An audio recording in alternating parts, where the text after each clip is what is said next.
کہا گیا الملحمۃ العظمیٰ،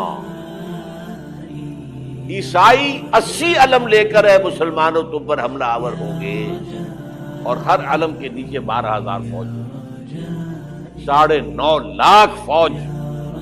یہ نیٹو کی تیاری کس کے لیے ہو رہی ہے؟ جب USSR کا خاتمہ ہوا تو پوچھا گیا تھا نیٹو چیف سے، اب کس لیے؟ تمہارا وہ دشمن تو ختم ہو گیا، اب ہمیں اسلامک فنڈامنٹلزم سے نمٹنا ہے۔ جانتے ہیں خطرہ یہی ہے، اب اسلام ابھر سکتا ہے، مسلمانوں کے سینوں کے اندر وہ آگ ہے، اوپر خاکستر آ گیا ہے، تمہیں اٹھانا بیٹھنا، یہ اندر تو انگارہ ہے، اوپر سے راکھ ہے، اسے دھوکہ نہ کھا جانا ان کے دلوں کے اندر۔ اور بش نے کہا تھا مسلمان چاہتے ہیں کہ ہسپانیہ سے لے کر انڈونیشیا تک نظام خلافت قائم کریں، اور میں حیران ہوا تھا کہ اس کمبخت کو ہسپانیہ کا خیال کیسے آ گیا؟ ہمیں تو کبھی آتا ہی نہیں، ہم تو بھول گئے، وہ تو 500 برس پرانی بات ہے جبکہ وہاں سے ہمیں نکال دیا گیا تھا۔ اگرچہ اقبال نے کہا تھا ہے ارض فلسطین پہ یہودی کا اگر حق، ہسپانیہ پر حق نہیں کیوں اہل عرب کا؟ ہسپانیہ میں تو 800 سال حکومت کی مسلمانوں نے، اور ابھی 500 برس سے گزرے ہیں نا۔ یہودی تو ارض مقدس سے 2000 سال نکالے گئے، انہیں لا کے آباد کیا گیا، عربوں کے سینے میں خنجر پھونک دیا گیا۔ وہ چھوٹا سا ملک جو چاہتا کرتا، کوئی پوچھنے والا نہیں۔ امریکہ جیسے اپنے بیٹے کی حفاظت کرے ویسے کرتا ہے،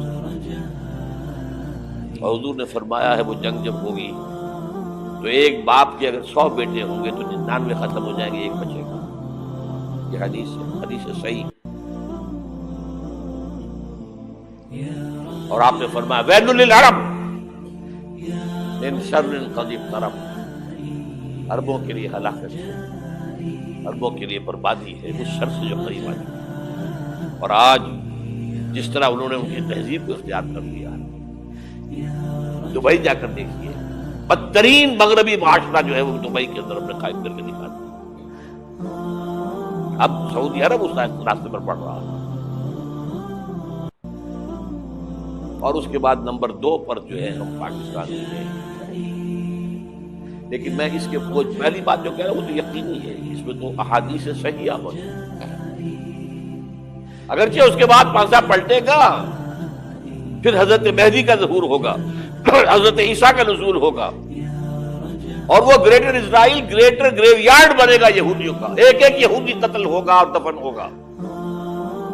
یہ بات میں ہونا ہے، میں پہلی بات پر فرض کر رہا ہوں۔ وہ پانسا پلٹے گا جب پلٹے گا، ابھی جو سامنے ہے وہ کیا ہے؟ اس ملحمۃ العظمیٰ کہا حضور نے، جسے آرمگیڈون کہتے ہیں عیسائی۔ آرمگیڈون کی اگر کہیں جا کر آپ دیکھیں گے، آپ ڈکشنری میں مانی کیا لکھا ہے؟ A very big war which will be fought between the forces of evil and good before the end of this world۔ اس دنیا کے خاتمے سے پہلے خیر اور شر کی قوتوں کے درمیان بہت بڑی جنگ ہوگی۔ ارمجدون اسے کہتے ہیں عربی میں، اور آرمگیڈون اسے کہتے ہیں انگریزی میں، اور یہ بائبل کی آخری کتاب کے اندر ہے، جو اس میں کہ مکاشفات یوحنا، ریویلیشنز آف سینٹ جان۔ یہ تو میں کہہ رہا ہوں یقین کے ساتھ، اور زیادہ دور نہیں آیا چاہتا ہے۔ اس لیے کہ یہودیوں کا اور عیسائی جو کنزرویٹوز ہیں، نیو کنزرویٹوز، ان کا 5 نکاتی ایجنڈا ہے متفق علیہ، جس کے تحت کہ یہ جنگ صلیبی شروع کی گئی۔ تو سن لیجئے آپ، آرمگیڈون نمبر 1، گریٹر اسرائیل قائم ہو جانا اس کے نتیجے میں نمبر 2، مسجد اقصیٰ اور قبۃ الصغریٰ کو گرانا نمبر 3، وہاں 3rd ٹیمپل، وہ مسجد جو حضرت سلیمان نے بنائی تھی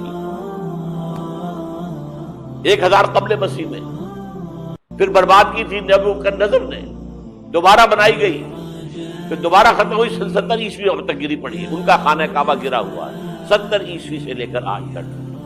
ایک دیوار ہے ویلنگ وال، جہاں جاتے ہیں، روتے ہیں، پیٹتے ہیں، ماتم کرتے ہیں، وہاں وہ بنے گا 3rd ٹیمپل. اور نمبر 4 اس میں لا کر رکھا جائے گا تخت حضرت داؤد کا. یہ تخت کہاں ہے اس وقت؟ یہ لندن شریف کے اندر جو ان کی پارلیمنٹ کا جو چرچ ہے، ویسٹ منسٹر ایبے، اس میں رکھا ہوا ہے. ایک پتھر تھا جس پر بٹھا کر حضرت داؤد کی تاج پوشی ہوئی، پھر حضرت سلیمان کی ہوئی، پھر وہ پتھر رکھ دیا گیا جب حضرت سلیمان نے بنایا ہیکل مسجد اقصیٰ، وہاں رہا وہ. ہر بادشاہ جو تھا یہودی اسی کے اوپر بٹھا کر اس کی تاج پوشی ہوتی. سن 70 میں ٹائٹس نے گرایا اسے ہیکل کو، وہ پتھر لے گیا، وہاں سے روم گیا، روم سے آئرلینڈ گیا، آئرلینڈ سے اسکاٹ لینڈ آیا، اسکاٹ لینڈ سے انگلینڈ آیا، اور اب وہ رکھا ہوا ہے 14ویں صدی عیسوی سے آج تک. وہ ویسٹ منسٹر ایبے میں رکھا ہوا، ایک کرسی کی سیٹ میں اسے بنا دیا گیا ہے تخت کی شکل. اب انگریزوں میں کوئی ملکہ ہو، کوئی بادشاہ ہو جس کی بھی تاج پوشی ہونی ہے، اس میں ہو. یہ لا کر رکھا جائے گا 3rd ٹیمپل. اور اس پر یہودیوں کے خیال کے مطابق ان کا مسیحا آئے گا جو مسیح دجال ہوگا. عیسائیوں کے خیال کے مطابق حضرت عیسیٰ آئیں گے، وہ ہمارا بھی خیال ہے حضرت عیسیٰ آئیں گے علیہ السلام. ہمارا یہ تو بات کی باتیں ہیں نا. اس وقت جو میں عرض کر رہا ہوں عربوں پر بہت بڑا عذاب، اور پاکستان کا معاملات بنتا ہی ہے، میں یقین سے نہیں کہہ سکتا. ہینگنگ ان دی بیلنس، ہو سکتا ہے اللہ تعالیٰ ہم پر رحم فرمائے، ہو سکتا ہے اگرچہ اس کی بھی شرائط ہو. چمن کے مالک اگر بنا لیں موافق اپنا شعار، اب بھی چمن میں آ سکتی ہے پلٹ کر چمن سے روٹھی بہار. اب ہو سکتا ہے، اور یہ بھی ہو سکتا ہے کہ اللہ تعالیٰ نے معجزانہ طور پر ہمیں ملک دیا، ہم نے اللہ سے بدعہدی کی، وعدہ خلافی کی، غداری کی، لہذا سزا دی جائے اور ہم سے یہ ملک چھین لیا جائے. It's just possible. دور نہ سمجھے، انہونی بات نہ سمجھے.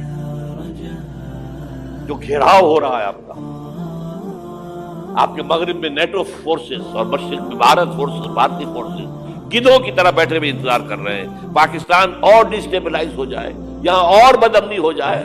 اب لاہور میں پھر آج دھماکے ہو گئے ہیں.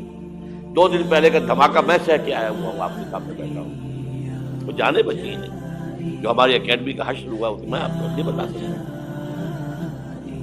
یہ سارا کیوں ہو رہا ہے؟ تاکہ یہاں بدامنی ہو جائے اور ہمیں جواز مل جائے. مغرب سے نیٹو فورسز داخل ہو جائیں، مشرق سے بھارتی فورسز آ جائیں، اور ہمارے ایٹمی دام توڑ کر اور پھر ہمیں بھارت کے سامنے ڈال دیا جائے. نو ڈو ایز یو لائک. یہ ان کا نقشہ ہے. ہوگا کیا وہ اللہ جانتا ہے. ہوگا وہ جو اللہ چاہے، لیکن اللہ کا چاہنا جو ہے وہ کس پر منحصر ہے. یہاں انقلاب برپا کرو، یہاں اسلام لاؤ. اگر دھندوں میں لگے رہو گے تو وہ خود بخود نہیں آ جائے گا انقلاب. صحابہ نے جانیں دی تھی، کتنی تکلیفیں اٹھائی تھی. 12 برس تک مکی دور کے اندر با نشہ درویشی در ساز و دمادم سن، جو پختہ شبی خدرا پر سلطنت جم سن. یوم طائف یاد ہے جو حضرت عائشہ فرماتی ہے کہ میں نے پوچھا تھا حضور سے کہ یوم احد سے زیادہ سختی بھی آپ پر کبھی آئی؟ یوم احد پر کیا ہوا تھا؟ تلوار کا وار پڑا تھا آپ کے چہرہ مبارک. یہ جو رخسار کی ہڈی ہے اس کے اندر وار گیا ہے. اوپر خود کی 2 کڑیاں تھیں، وہ اس پہ گھس گئیں. 2 دندان مبارک شہید ہوئے. وہ خود کی کڑیاں ایک صحابی نے اپنے دانتوں سے پکڑ کے کھینچنے کی کوشش کی، دانت نکل گئے، وہ نہیں نکلے. کیا جتن کر کے نکالی گئی ہوگی تو خون کا فوارہ آیا. اتنا خون گیا ہے کہ آپ بے ہوش ہو گئے، گر گئے، اور مشہور یہ ہو گیا کہ آپ کا انتقال ہو گیا، شہادت ہو گئی. یہ سیرت کبھی پڑھی ہے؟ حضرت عائشہ کے ہوش کا تو یہی دور تھا نا. یوم طائف میں جو کیا تھی، بچی تھی، مجھے کیا پتا کیا ہو رہا ہے اس کے ساتھ. 3 دن تک حضور مکے کی گلیاں اور وہاں کے اوباش لوگ پتھراؤ کر گئے تھے اس امید میں کہ شاید وہاں کا کوئی سردار ایمان لے آئے تو یہاں تو ابو طالب بھی فوت ہو گئے. یہی دنیاوی سہارا تھا، خاندانی سہارا تھا ابو طالب کے ذریعے. اور گھر میں ایک دلجوئی کرنے والی رفیقہ حیات تھی، وہ بھی ان کا بھی انتقال ہو گیا. آپ نے کہا یہ عام الحزن ہے، اب تو سب کو طے ہو گیا قریش کو کہ اب جیسے قتل کر دو. اسی لیے آپ گئے طائف، شاید وہاں کا کوئی بڑا سردار مانے ایمان لے آئے مجھ پر تو میں اپنا مرکز ادھر شفٹ کر دوں. تینوں سے ملے ہیں، تینوں نے وہ جواب دیے ہیں نکل جاؤ یہاں سے، میں تمہارے ساتھ بات بھی کرنے کو تیار نہیں. اچھا تمہارے سوا کوئی نہیں ملا تھا اللہ کو نبی بنا کر بھیجنے کے لیے؟ دیکھو جاؤ، میں بات نہیں کرنا چاہتا، ہو سکتا ہے میں بے عزتی کر بیٹھوں، واقعی تم اللہ کے نبی ہو تو میں مارا جاؤں گا. جاؤ جاؤ جاؤ. یہ سلوک محبت کے ساتھ. اور پھر چھوکروں کو، اسٹریٹ ارچنز جنہیں آپ کہتے ہیں، اشارہ کیا تھا خبر لو پتھراؤ ہو رہا ہے. ساتھ کوئی ہے ہی نہیں، ایک آدمی صرف زید ابن حارثہ. اب سامنے سے پتھر آ رہے ہیں تو حضرت زید آگے آ جاتے ہیں، ڈھال بنتے ہیں، مجھے لگے پتھر حضور کو لگے، آپ پیچھے سے آ رہے ہیں. چاروں طرف سے تو ڈھال نہیں بن سکتا جسم لہو لوہا، خون جا کر جوتیوں میں جم گیا ہے، جوتی اتر نہیں دیا. پھر وہاں سے واپسی پر دعا مانگی، اللہم الیک اشکو ضعف قوتی وقلت حیلتی وہوانی علی الناس. اے اللہ تیری جناب میں فریاد لے کر آیا ہوں اپنی قوت کی کمی کا، اپنے وسائل کی کمی کا، اور جو ذلت و خواری ہو رہی ہے لوگوں کے ساتھ. الا من تکلنی، مجھے کس کے حوالے کر دیا؟ الا بعیدی یتجہمنی، یہ میرے اوپر ہجوم کر کے آ جائے، حملہ کرے. اور عدو من لگتا امرے، یہ دشمن کے حوالے میرا معاملہ کیا جو چاہے کرتے ہو. لیکن پھر ابدیت غالب آتی ہے. ان لم یکن علی غضبک فلا ابالی. اللہ اگر تو ناراض نہیں ہے تو مجھے کوئی پرواہ نہیں. سر تقسیم خم ہے جو مزاج یار پہ آ. مجھے اندیشہ یہ ہے کہ تو ناراض تو نہیں. یہ تکلیفیں جھیلی، سینکڑوں صحابہ نے جانوں کا نذرانہ پیش کیا. احزاب کی جنگ میں فاقوں پر فاقے ہو رہے تھے، اور ان فاقوں کی حالت میں خندق کھودنے کا حکم ملا ہے. لوگوں کی کمریں دوہری ہو رہی ہیں، پتھر باندھے ہیں اپنے پیٹوں سے، اپنے چادروں کے ساتھ کس کر کمر دوہری نہ ہو جائے. اور